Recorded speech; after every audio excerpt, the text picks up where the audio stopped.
महाभारत काल में कर्ण के समान कोई दूसरा वीर नहीं था।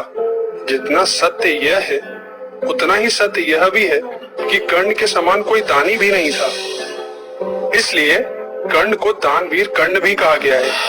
अपने इस एपिसोड में हम देखते हैं दानवीर कर्ण की एक बड़ी ही रोचक कहानी। आपको यह मालूम ही होगा कि दुर्योधन ने कर्ण को अपना मित्र बना लिया था और उसे अंग देश का राज्य देकर वहां का राजा भी बना दिया था।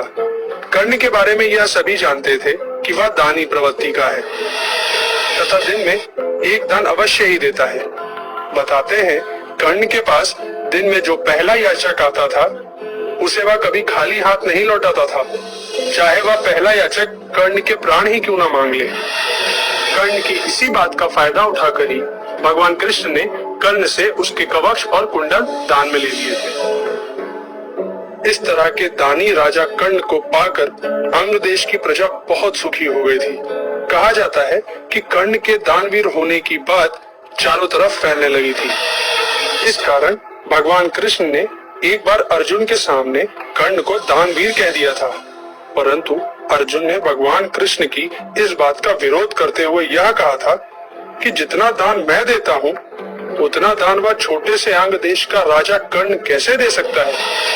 भगवान कृष्ण को अर्जुन की इन बातों में एक अहंकार नजर आया था, अतः उन्होंने प्रमाण के साथ अर्जुन के इस अहंकार को तोड़ने का निश्चय कर लिया था। कुछ समय बाद वर्षा ऋतु आ गई और एक समय ऐसा आया कि 5 दिन तक लगातार भीषण वर्षा होती रही। चारों तरफ पानी ही पानी हो गया था।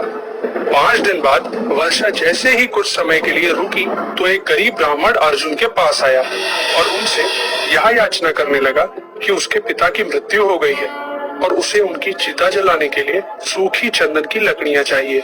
ब्राह्मण की याचना सुन अर्जुन सोच में पड़ जाते हैं कि सब तरफ तो पानी ही पानी है, ऐसे में इस ब्राह्मण को सूखी चंदन की लकड़ियां कहां से ला कर दूं?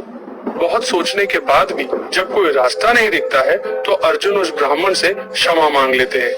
ब्राह्मण जब निराश होकर जाने लगता है तो भगवान कृष्ण ब्राह्मण से कहते हैं कि आप अंग देश के राजा कर्ण के पास जाओ, वो तुम्हारी अवश्य मदद करेंगे।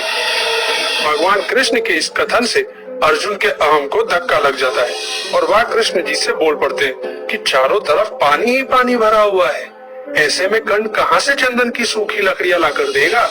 तब कृष्ण कहते हैं कि यदि कर्ण इस ब्राह्मण को लकड़ियां नहीं दे पाएगा तो मैं उसे दानवीर कहना बंद कर दूंगा। दोस्तों, बताते हैं कि वह ब्राह्मण दूसरे दिन सबसे पहले कर्ण के पास याचना करने पहुंच गया था और कर्ण जो पहले आए याचक को कभी खाली हाथ नहीं लौटाते थे, इसलिए उन्होंने ब्राह्मण की याचना सुनकर अपने सैनिकों को आदेश दे दिया था कि उनके महल में लगे चंदन के खंभों को उखाड़कर ब्राह्मण को दे दो। जब यह बात अर्जुन को पता चली तो वह बड़ा ही लज्जित हुआ था, क्योंकि कर्ण के महल से ज्यादा चंदन के सूखे खंभे तो उसके महल में लगे थे। तो दोस्तों, इस कहानी को सुनकर तो आपको अच्छा ही लगा होगा। इसी प्रकार रामायण,